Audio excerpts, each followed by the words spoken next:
May 12, 1945. Camp Shanks, New York. The sound of scissors echoing off concrete walls. The smell of disinfectant burning nostrils. The sight of long braids falling like dead birds onto a tile floor already covered in hair. Greta Hoffmann sits rigid in a metal chair, her hands gripping the armrests so tightly her knuckles have gone white. An American nurse stands behind her with industrial shears. Preparing to cut hair Greta has been growing since she was 12 years old. Hair her grandmother braided every morning before school. Her affianced had run his fingers through the night before he shipped to the Eastern Front. Hair that represented the last remnant of her identity before capture. "This is just like what they did to the Jews," she whispers in German to the woman beside her. "They're humiliating us before the execution." Those words were about to become the most shameful comparison she would ever make. For 6 months, Greta and 483 other German women posts had been held in various facilities as Allied forces processed an unprecedented situation. What to do with female military personnel from a defeated enemy nation? They'd been interrogated, classified, transported across an ocean, but they'd kept their hair the one thing that maintained their femininity, their individuality, their sense of self. What these women didn't know they couldn't know was that the hair cutting wasn't punishment. It was public health necessity. That the American medical teams were trying to humiliate them, but to prevent a typhus epidemic that could kill thousands. That the degrading treatment they were experiencing was the same protocol applied to American troops, Allied refugees, and liberated concentration camp survivors. Within hours, 483 German women would lose their hair to mandatory delousing protocols. Some would sob. Others would sit in stoic silence. A few would resist physically and require restraint. And all of them would be forced to confront an uncomfortable truth, that their assumptions about enemy cruelty were colliding with a reality far more complicated. How did a routine public health measure become the breaking point that shattered these women as composure more completely than capture or imprisonment? What does their reaction reveal about the power of physical appearance to preserve identity in circumstances designed to strip it away? And why did something intended as healthcare feel like violation? To understand Greta's humiliation in that Delousing station, we must go back to 1938. The Nuremberg rally, September. 16-year-old Greta stands in a crowd of 800,000, watching the spectacle of power, order, and celebration of Aryan beauty. The women on display, BDM leaders, selected for their appearance, wear their blonde hair in perfect braids, embodying the physical ideal of German womanhood. "Your hair is your heritage," Greta's BDM leader tells the girls in her unit. "It represents racial purity, feminine virtue, cultural tradition. You are the bearers of the next generation. Everything about your appearance matters." For the next 7 years, Greta would absorb thousands of these messages. Hair wasn't just hair, it was identity, heritage, symbol of racial classification that Nazi ideology had made central to everything. Long hair for women meant femininity, purity, Germaness. Short hair was associated with degeneracy, masculization, foreign influence. The propaganda was specific. German women should wear their hair long and traditionally styled. This distinguished them from the supposedly degenerate practices of other cultures. The bobbed hair of American flappers, the uncovered heads of Soviet women, the unfeminine short cuts associated with political radicals. By 1943, when Greta took a position as a Wehrmacht communications officer, her hair had become part of her professional identity. Even in military service, even in a total war that was consuming everything, German women in non-combat roles were expected to maintain traditional feminine appearance. Long hair, properly maintained, signaled that despite the war's demands, German women remained essentially feminine, culturally German, racially pure. What Germany didn't know, Greta couldn't know us. Data across the Atlantic. Allied military forces were developing sophisticated public health protocols that had nothing to do with ideology and everything to do with preventing mass death. Fort Dix, New Jersey, 1943. Major Catherine Morrison, U.S. Army Nurse Corps, supervises the processing of newly arrived troops. Every soldier, regardless of rank or gender, goes through the same delousing protocol: mandatory hair inspection, chemical treatment, and if necessary, complete hair removal to prevent lice-borne typhus. Typhus killed more soldiers in WWI than combat did, Morrison tells her staff. We're not repeating that mistake. Everyone gets inspected. Everyone gets treated. No exceptions for vanity or cultural preferences. The American approach was systematic, evidence-based, impersonal. Hair was a disease vector, not a symbol. Public health trumped personal preference. Medical necessity overrode cultural sensitivity. By 1944, as Allied forces liberated concentration camps and displaced person camps across Europe, the scale of the lice infestation problem became horrifically clear. Typhus was epidemic in every liberated camp. The disease was spreading to Allied troops, to liberated prisoners, to civilian populations. The solution was brutal but effective. Mandatory delay, often requiring complete hair removal for those with severe infestations. The same protocols that saved lives among concentration camp survivors would be applied to German POWs. Not as punishment, though survivors certainly might have seen it that way, but as standardized public health practice. The Americans had learned that sentiment and sympathy couldn't override medical necessity. But for German women raised to see their hair as essential to feminine identity, to racial classification, to personal dignity, the mandatory cutting would feel like something far more sinister than healthcare. The machinery was already in motion. By April 1945, as thousands of German women POWs were being processed through Allied facilities, military medical planners identified a critical problem. Lice infestation was widespread among prisoners who'd been living in deteriorating conditions as Germany collapsed. The solution was clear: implement the same delousing protocols used for all Allied personnel. What they did anticipate was the psychological impact on women who'd been conditioned to see their hair as inseparable from their worth, their identity, their very job. And then, on May 12, 1945, the first large-scale delousing operation for German women POWs began at Camp Shanks, and everything accelerated. The women are called to assembly at 0600 hours. Major Morrison stands before them with a translator.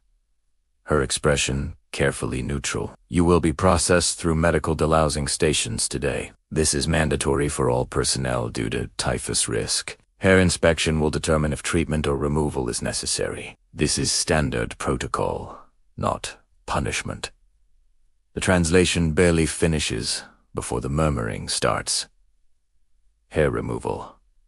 Typhus. Is this the beginning of something worse? Greta's mind races through everything she's been taught about enemy brutality. They shaved Jews before killing them. They humiliated women by cutting their hair in public. This is where the real treatment begins, where the professional courtesy ends, and the vengeance starts. The delousing station is clinical.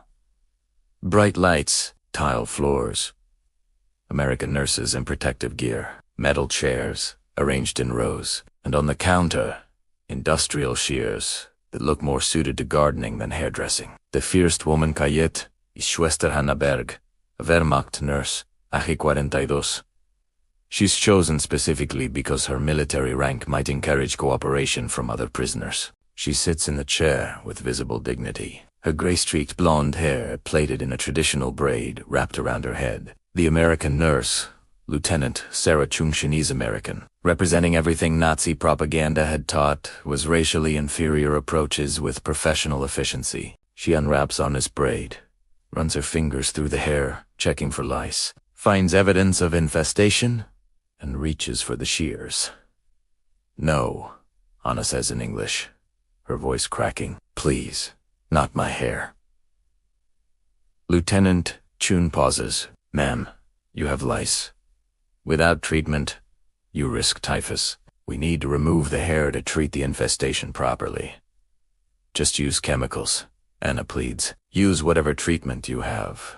But please, not my hair. The chemicals are less effective with long hair. Medical protocol requires removal for severe infestations. I'm sorry, but this is necessary.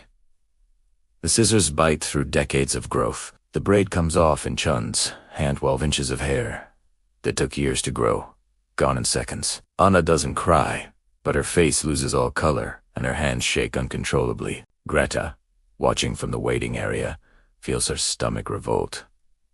This is real. This is happening. They're cutting Anna's hair like she's livestock being processed. Like she's not a person with feelings and dignity and identity bound up in that hair. They expected brutality. They found something more devastating. Clinical efficiency. They had been told Americans were savage and emotional. The truth was they were systematic and impersonal, which somehow felt worse. The cognitive dissonance is immediate and profound. Greta had been taught that Americans would treat them cruelly out of hatred, that enemy prisoners faced torture and humiliation designed to break their spirits. Instead, she's watching medical personnel follow protocols with professional detachment, treating German prisoners with the same impersonal efficiency they'd treat anyone else. It's not cruelty. It's not hatred. It's bureaucracy, and somehow that's more disturbing there. Being processed, categorized, handled like a public health problem rather than like enemies deserving vengeance. When Greta's turn comes, she sits in the chair and closes her eyes. The nurse, examining her hair, Lieutenant Mary O'Connor, Irish-American, whose brother died at the Bulge Runs.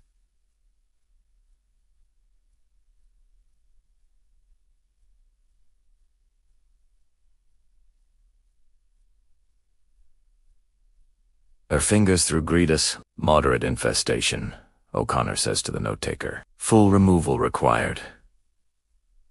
Greta hears the scissors open, feels hands gathering her hair, experiences the strange tugging sensation as the blades cut through braids. She's worn her entire adult life. The first braid falls, then the second. Then O'Connor begins cutting shorter, closer to the scalp until Greta's hair is less than an inch long.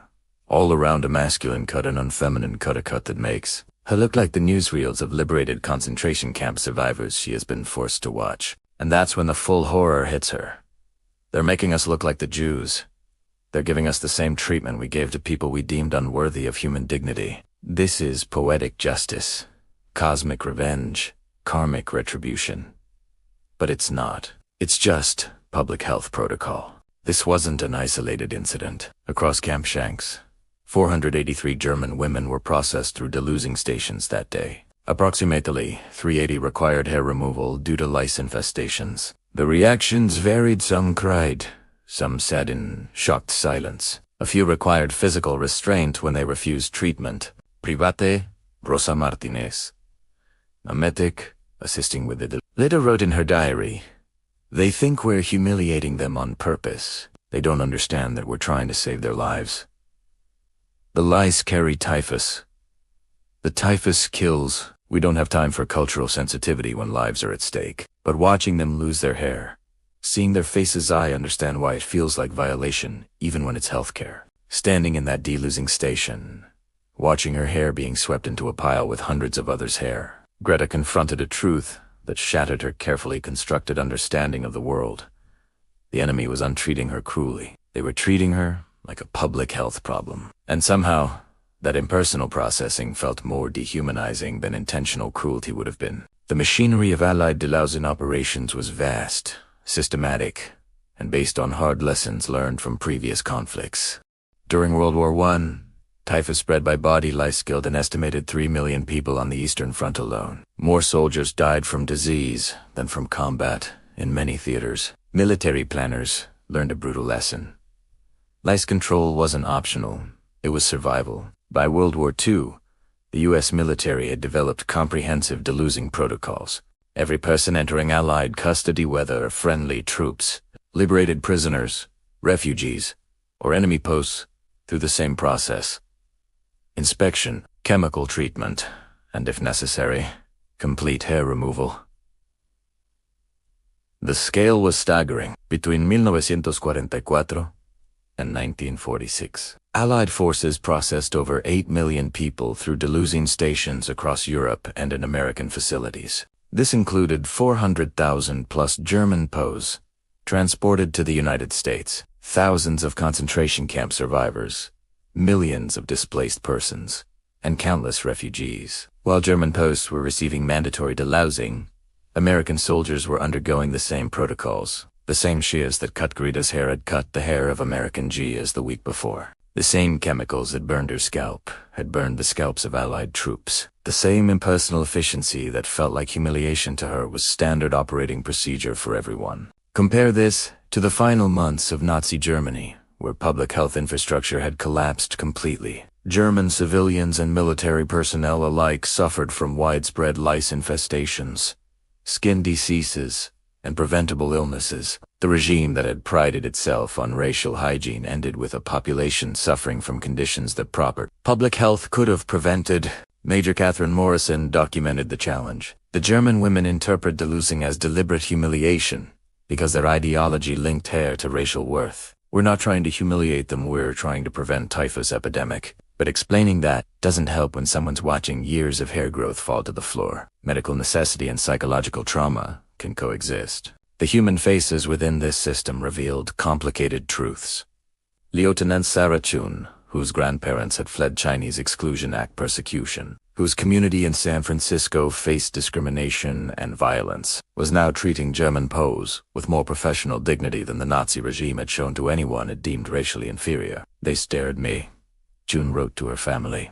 A Chinese woman in authority, touching their hair, making medical decisions about their bodies. Everything their ideology taught them says I'm inferior, but I'm the one with the power, the education, the authority. I try not to think about the irony while I'm cutting their hair. What seemed like routine medical processing was actually a massive humanitarian operation that required unprecedented coordination. The Red Cross provided oversight, ensuring Geneva Convention compliance. Military medical corps provided personnel and infrastructure. Chemical companies produced the Delousing compounds. Transportation systems moved millions through the process. The system had weak points that revealed uncomfortable truths. Some American personnel did use the delousing process to deliberately humiliate German prisoners, cutting hair more drastically than necessary, making derogatory comments, treating the process as opportunity for revenge rather than medical necessity. Colonel Robert Hayes, Camp Shanks commander, addressed this in a staff meeting. I've received reports of personnel mocking prisoners during This stops immediately. We follow Geneva Convention protocols. We treat prisoners professionally regardless of personal feelings. Anyone found deliberately humiliating prisoners will be disciplined. Most surprising were the medical personnel who'd been liberated from concentration camps and now worked in Allied medical facilities. Some refused to participate in Delousing. German post. The psychological weight of treating people whose government had tried to exterminate them was too much. Others participated but found the work emotionally devastating. Dr. Ruth Goldstein, who'd survived Auschwitz and now worked as a physician in the U.S. Army Medical Corps, supervised Delousing operations at another camp. I cut the hair of German posts who served the regime that murdered my parents, she wrote. Medical ethics require I treat them as patients, not as enemies. But it's the hardest thing I've ever done. The machinery revealed something profound. That public health doesn't care about ideology. That medical necessity doesn't pause for cultural sensitivity. That preventing epidemic disease requires treating everyone alike. Enemies, victims, perpetrators with the same clinical protocols. And that revelation was about to transform how German women post understood the difference between systematic healthcare and systematic cruelty, between impersonal bureaucracy and intentional humiliation. 3 days after losing her hair, Greta stands in front of a mirror in the camp barracks. She barely recognizes herself. The short cropped hair makes her face look different, sharper, older, unfamiliar. She looks like the newsreel footage of concentration camp survivors she'd have been forced to watch during camp re-education sessions. She looks like the degenerate women Nazi propaganda had warned against. She looks like everything she'd been taught a German woman should never become. The camp has provided head coverings, simple cotton scarves, but most women refuse to wear them. Covering their short hair feels like admitting defeat, accepting humiliation, acknowledging that their appearance now requires hiding. Schwester Elisabeth Koch, who'd maintained her dignity during the actual haircutting, breaks down 3 days later. Greta finds her sobbing in the latrine, trying to hide her tears from other prisoners. I can't look at myself, Elizabeth says between sobs. I don't know who that person in the mirror is. My hair was the one thing they had UN taken from me, the one thing that kept me feeling like myself. And now that's gone too.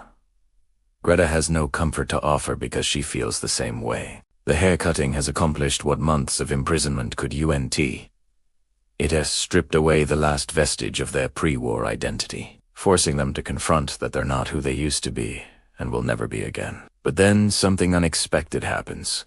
Lieutenant Sarah Chun approaches Greta in the common area, holding a small box. "I brought you something," she says through the translator. "It's not much, but I thought it might help." Inside the box, a hand mirror, a comb, and a small bottle of hair oil.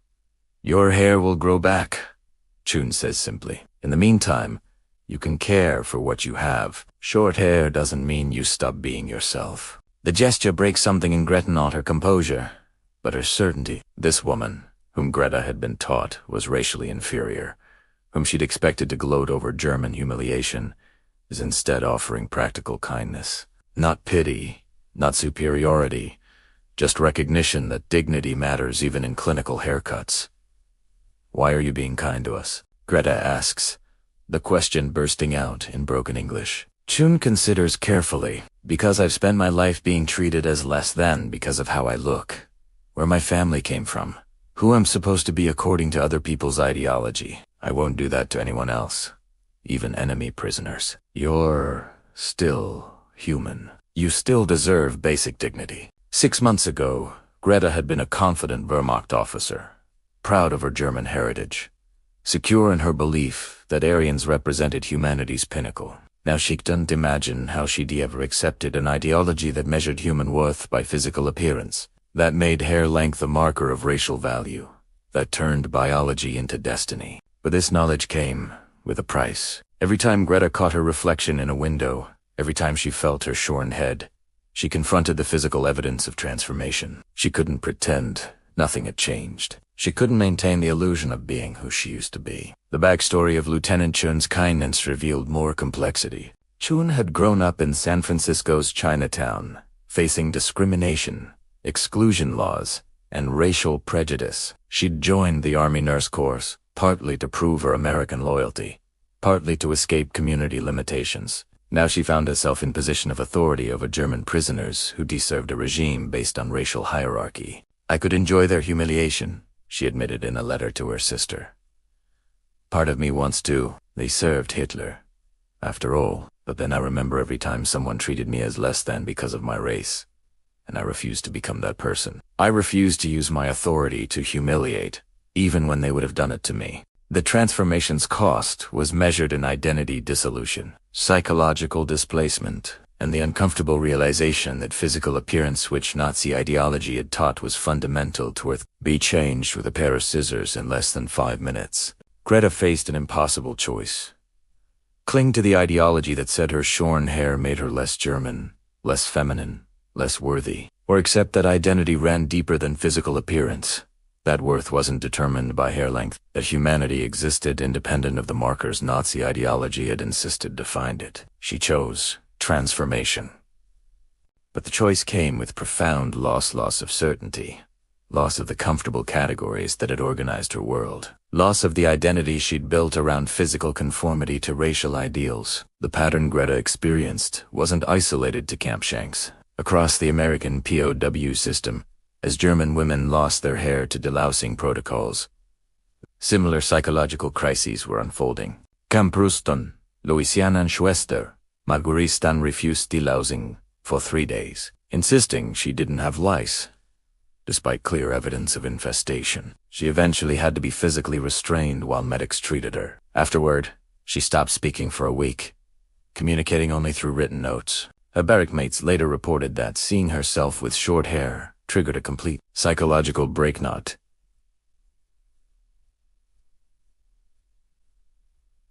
Because of vanity, but because her entire sense of identity had been built around appearance markers that Nazi ideology insisted were essential. Captain Thomas Wilson, the medical officer who'd ordered Marguerite's forced treatment, later wrote in his report, "Patient exhibited extreme psychological distress following mandatory delay. Appears to have internalized Nazi racial ideology to degree that physical alteration of appearance triggered identity crises. Recommends psychiatric evaluation and re-education regarding relationship between appearance and human worth."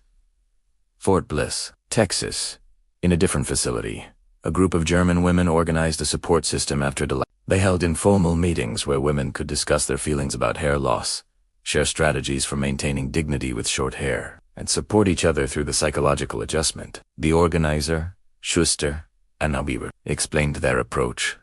We could either let this destroy us, or we could help each other survive it. I realized that if losing our hair broke us completely, then we'd accepted the Nazi lie that our worth was in our appearance. We needed to prove to ourselves, not to the Americans, that we were more than our hair. Their meetings became spaces for ideological deprogramming, where women confronted the ways Nazi ideology had corrupted their self-perception, made them value external markers over internal worth, and convinced them that physical appearance determined human value. Camp Como, Mississippi.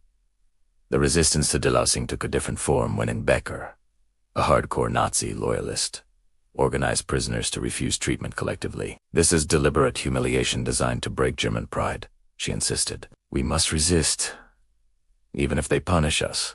Her resistance lasted until a typhus outbreak in an adjacent camp killed 3 prisoners and infected 17 others. Confronted with evidence that lice-borne disease was real and deadly, Vin Ing reluctantly submitted to Delousing, though she spent months afterward claiming the outbreak had been deliberately introduced by Americans to justify their humiliation protocols. But the most dramatic variation came from an unexpected source.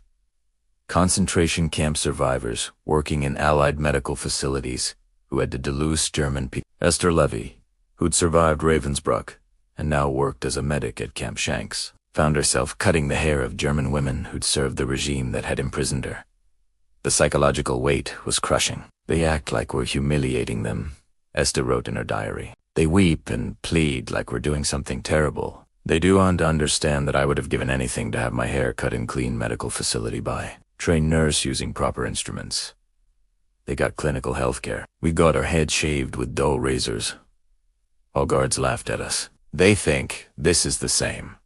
It's not even close. Not everyone welcomed the transformation that hair loss forced. In several camps, women who accepted their short hair and moved on were harassed by ideological holdouts who insisted that maintaining German femininity required resistance to American degradation. The unexpected resistance came from some American civilians who saw photos of German women posed with short hair and protested the inhumane treatment. Letters to military commanders complained that the delousing protocols were unnecessarily harsh. That cultural sensitivity should be shown, that deliberately humiliating women violated American values. Major Morrison had to publicly explain the medical necessity.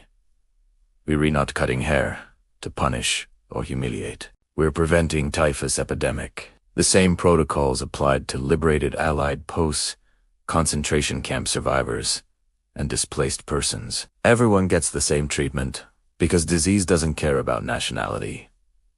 The turning point came when a delegation of German women, POWs led by Anna Weber, requested a meeting with camp authorities to discuss the delousing protocols, not to protest them, but to understand them. We need to know the truth, Anna said through the translator. Were you trying to humiliate us, or were you trying to prevent disease? Because if it was disease prevention, we need to understand that so we can help other prisoners accept the treatment without the psychological trauma we experienced. Colonel Hayes provided documentation, typhus mortality statistics, delousing protocol manuals, evidence that every person entering Allied custody received the same treatment. The delegation reviewed the materials, discussed among themselves, and reached a conclusion that split the prisoner population. They weren't humiliating us, Anna announced at a prisoner assembly. They were following medical protocols, the same protocols they use on their own troops. Our humiliation came from our ideology, not from their intentions. Ingbecker and her followers rejected this conclusion completely. This is collaboration propaganda, Ing shouted. They're convincing you to accept humiliation as healthcare. Don't believe it. The battle of ideas, evidence versus ideology, reality versus propaganda played out.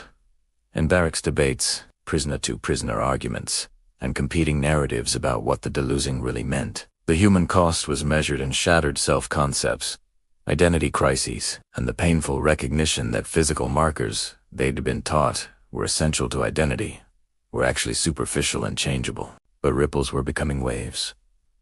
transforming not just individual prisoners, but their entire understanding of how appearance, identity, and human worth related to each other. July 1945.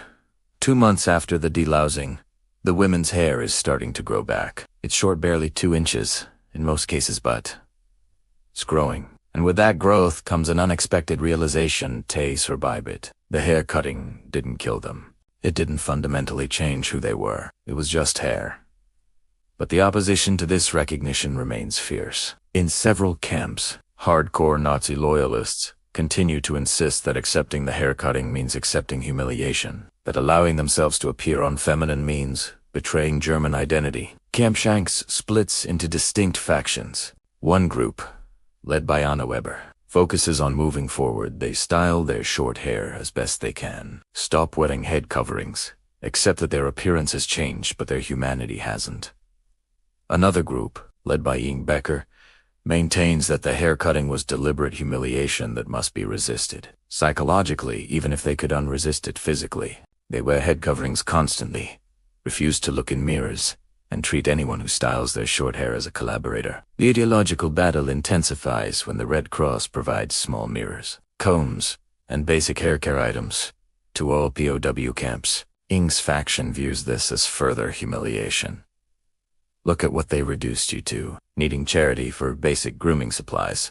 Anna's faction views it differently. They're acknowledging that personal care matters, that maintaining dignity includes caring for your appearance, even when that appearance has been forcibly changed.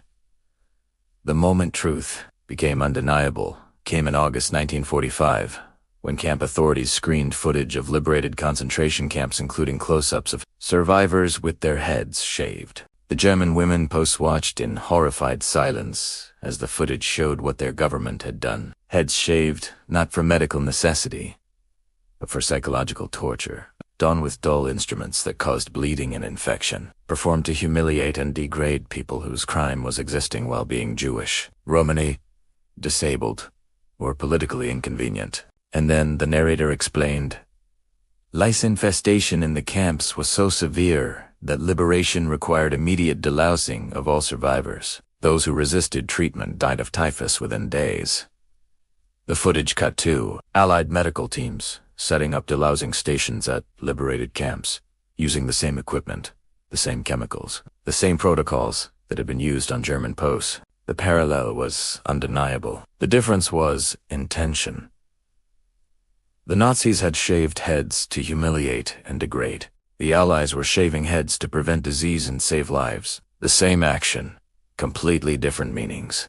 Greta sat in the screening room, watching her own persecution complex collapse under the weight of evidence. She'd thought the hair cutting was punishment designed to humiliate her. It was actually healthcare designed to protect her. The Americans had given her the same treatment they gave concentration camp survivors, not because they equated germapos with Nazi victims, but because disease prevention doesn't discriminate. What no one had known was that several of the American nurses conducting delousing operations were themselves former prisoners who'd been forcibly shaved in Nazi camps. They understood better than anyone the difference between medical necessity and deliberate humiliation. Lieutenant Rochelle Steinberg, who'd survived Dachau, conducted some of the delousing operations at Camp Shanks. After the concentration camp footage screening, she spoke to the assembled German prisoners. I had my head shaved in Dachau, she said through the translator, her voice steady but cold. It was done to humiliate me, to strip away my identity, to make me feel less than human. When I cut your hair, I did it to prevent disease, using proper tools, with medical protocols, showing you more dignity than I was shown. If you can't see the difference, that's your problem, not mine. The immediate aftermath was a mass psychological reckoning. Women who'd spent months nursing resentment about their humiliation confronted evidence, but they'd fundamentally misunderstood what happened to them. They'd been given health care and interpreted it as punishment because their ideology had programmed them to expect cruelty, to see humiliation and medical necessity, to value appearance over survival. For Greta, the victory was bittersweet. She'd learned that the enemy wasn't cruel, they were systematic and evident. But she'd also learned that she'd spent months angry about humiliation that was actually humanitarian care. She'd mistaken life-saving healthcare for degradation because her ideology had taught her that appearing unfeminine was worse than risking death. Peak of action complete. Now the meaning must be understood. The hair had been cut, the transformation forced, the truth revealed. What came next was living with the knowledge that ideology had corrupted her understanding of reality so thoroughly that she'd seen malice in medicine, humiliation in healthcare, cruelty in clinical necessity. November 1945. 6 months after the delousing, Greta prepares for repatriation to Germany. Her hair is grown back to about 4 inches, long enough to style, short enough to be practically manageable. She barely thinks about it anymore. The physical transformation that had felt like identity destruction now feels like the least important thing that happened during her captivity. But she carries with her documentation, a small handbook on typhus prevention that the Red Cross distributed to repatriating posts. Inside, medical explanations for delousing protocols, statistics on typhus mortality rates, and instructions for maintaining hygiene standards in post-war Germany where public health infrastructure had collapsed. Remember Greta, who sat in a metal chair gripping the armrests, convinced the hair cutting was the first step toward execution. Years later, she would write in a memoir, "I spent months angry about my hair being cut. Then I returned to Germany and saw real devastation, my hometown destroyed, my family starving, my friends dead. And I realized that the Americans who cut my hair had actually been taking care of me, protecting me from disease that was killing thousands in Germany's ruins. I'd mistaken medical care for humiliation because my ideology valued appearance over survival. What seemed like a humiliating violation would eventually be understood as one of the most sophisticated public health interventions in modern military history. The Allied delousing operations prevented typhus epidemics that could have killed hundreds of thousands. In the chaos of post-war Europe, the real heirs of this change were post-war German public health officials who had to rebuild a healthcare system from scratch. Many of them were former posts who experienced Allied medical care firsthand and recognized that evidence-based public health saved more lives than ideology-based racial hygiene ever did. Anna Weber returned to Germany in December 1945 and became a public health nurse in Hamburg. She implemented Delousing protocols she'd learned in American captivity, saving countless lives during the disease-ridden post-war years. "The Americans taught me that healthcare has to be impersonal and universal," she later wrote. "Disease doesn't care about ideology. Neither should medicine." Esther Levy, the concentration camp survivor who'd cut German post hair, struggled with PTSD 4 years afterward. But in a 1982 interview, she reflected, "I hated cutting their hair because it forced me to show humanity to people whose government had tried to exterminate me. But I did it because that's what healthcare means, treating everyone equally, even when it's hard, even when they don't deserve your kindness." That's the difference between Allied medical care and Nazi medical experiments.